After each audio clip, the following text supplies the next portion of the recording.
Well, 8 months after its release, and the Super Graphics has its third game. And we're also halfway through the library.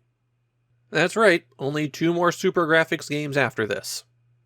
A quick refresher for those who need it, the Super Graphics was basically the PC Engine Pro. An enhanced PC engine whose big feature was having a second graphics processor chip. Between a high price tag and absolutely no software, it became one of the most infamous flops in video game history. Daimakaimura is the third Super Graphics game I've got into, and as I said, this system is 8 months old. The good news is that after the first 2 Super Graphics games were duds, I have reached one of the good Super Graphics games. Of course, being one of the more desirable titles on a platform that sold microscopic quantities means that copies of the Super Graphics version of Daimakaimura carry a very high price tag. And not just that 10,000 yen at launch. This is a game that blows past the bouncer for the 10,000 yen club, the exclusive club for games where you have to spend at least 10,000 yen if you want a copy. And it makes its way to the high roller tables at the back, as copies will cost you at least 30,000 yen. And somehow, that's not even in the top 20 for the most expensive things you could play on a PC Engine-based platform. Even when it was released, that price tag was a problem for Daimakaimura, and that's because there was already competition. So let's step sideways here for a moment. Daimakaimura is the sequel to Capcom's Makimura, or Ghosts and Goblins. It improved on the original in every way, and was relatively popular in the arcade. And then something weird happened. About the same time that Daimakaimura was reaching arcades, Sega released a new console called the Mega Drive, and Sega ran into some software problems. After their previous platforms had failed to gain any traction, at least in Japan, Sega recognized the necessity of having third-party games on their systems. But pretty much the entire industry was tied up with things like exclusivity contracts with Nintendo, or just not having the resources available. So Sega approached some of these people, like Capcom, and said, "What if we made the ports for you?" And that's where the Mega Drive version of Daimakaimura comes from. The Mega Drive version of Daimakaimura is one of the most beloved games on that platform. It was one of the showcase games in the early days of the Mega Drive. Now, the Mega Drive itself also performed poorly in the Japanese market, but in more of a third-place console kind of way, not a leave a crater visible from orbit disaster like the Super Graphics was. So Daimakaimura for the Mega Drive was already more accessible than the Super Graphics version. On top of that, the Mega Drive hardware cost 21,000 yen, and the game only cost 6,800 yen, while a Super Graphics system cost 40,000 yen, assuming you could still find one on store shelves at this point, and the game was nearly 11,000 yen. The Mega Drive was obviously a better option, and it was available earlier. The only reason you'd buy Daimakaimura for the Super Graphics would be if you already had a Super Graphics, and there weren't many people in that situation. The plot of Daimakaimura is that 3 years after the events of Makimura, Sir Arthur's castle is attacked and the princess is killed in front of him. Her soul is taken to the demon world, or Makaimura, and since he's already done it once before, Arthur knows that he can get her back. Just like the original game, Daimakaimura is a side-scrolling action platformer, and in fact it still plays a lot like that original game. When Arthur jumps, you're committed. He always jumps the exact same distance, in the exact same arc, with absolutely no air control. In fact, that jumping is my major complaint about the game. Not Daimakaimura in general, this specific port of Daimakaimura, because jumping seems to be on a frame or two delay after you press the button.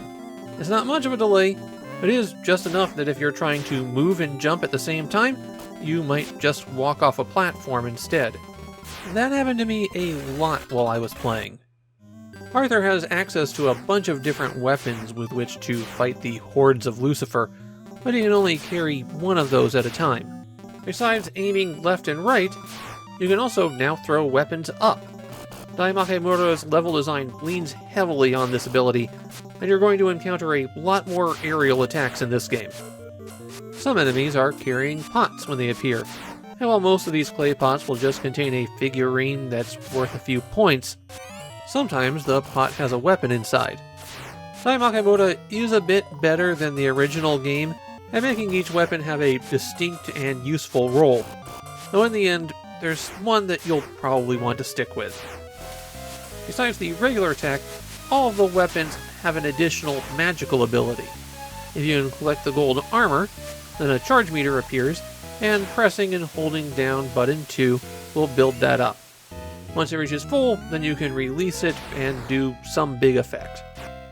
In broad strokes, these wind up being less useful than just attacking, but there are circumstances where they'll come in handy.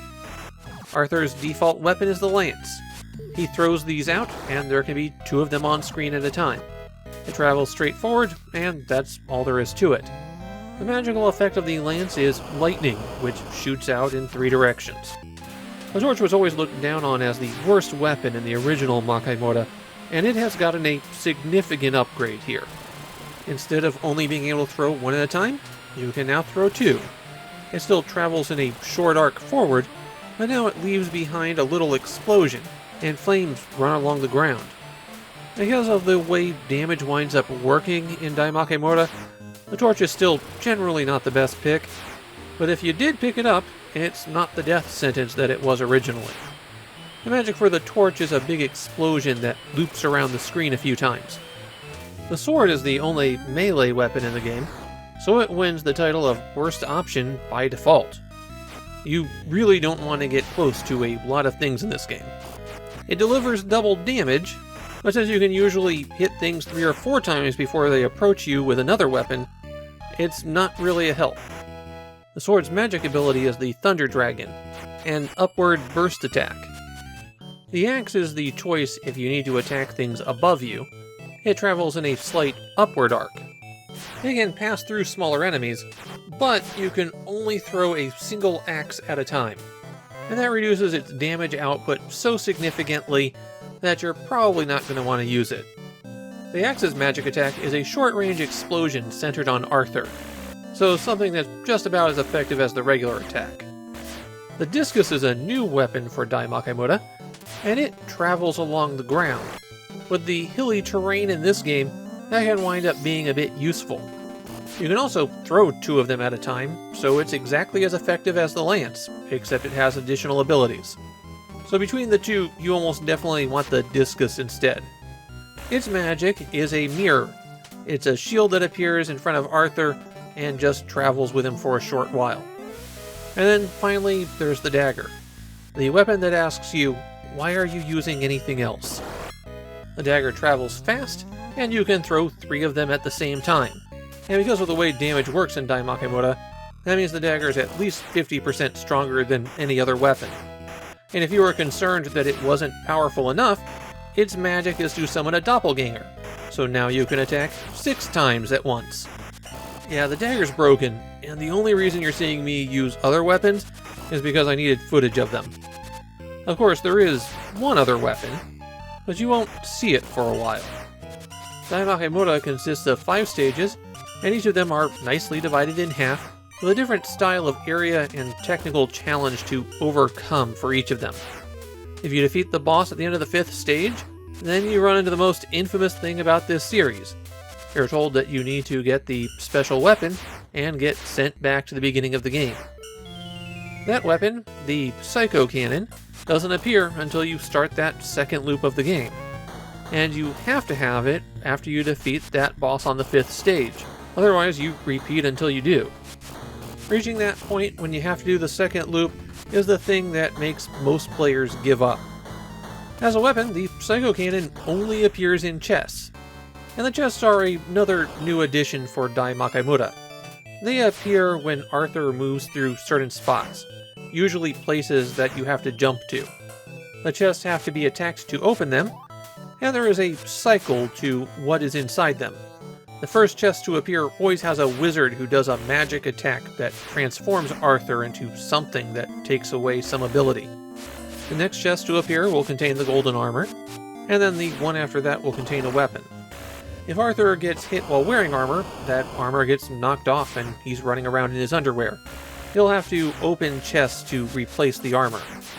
Even if you have golden armor on, it gets knocked all the way off with just one hit. Getting hit while in your underwear is fatal, and by default you have 3 lives.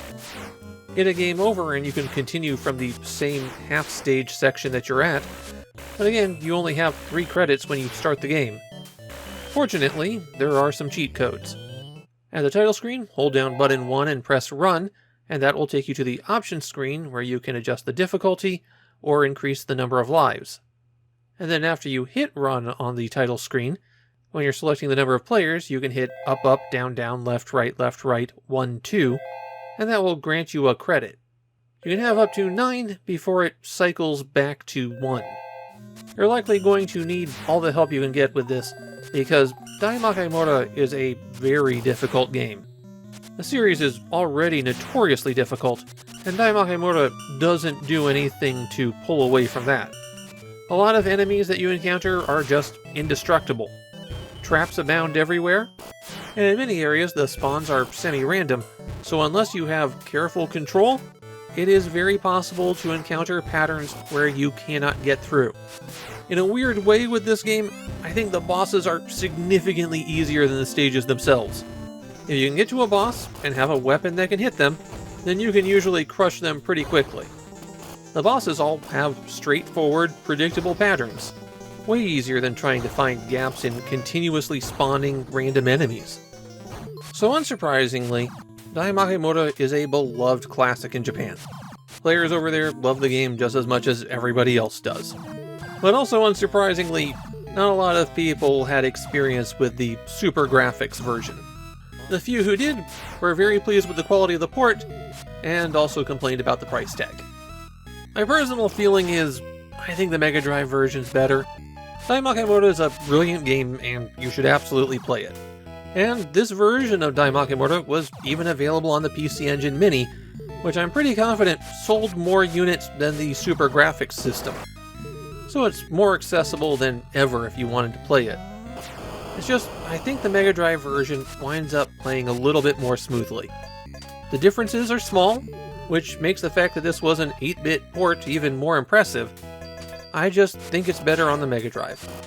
But hey, if you want to shell out the big bucks and play this version, you'll still have a great time.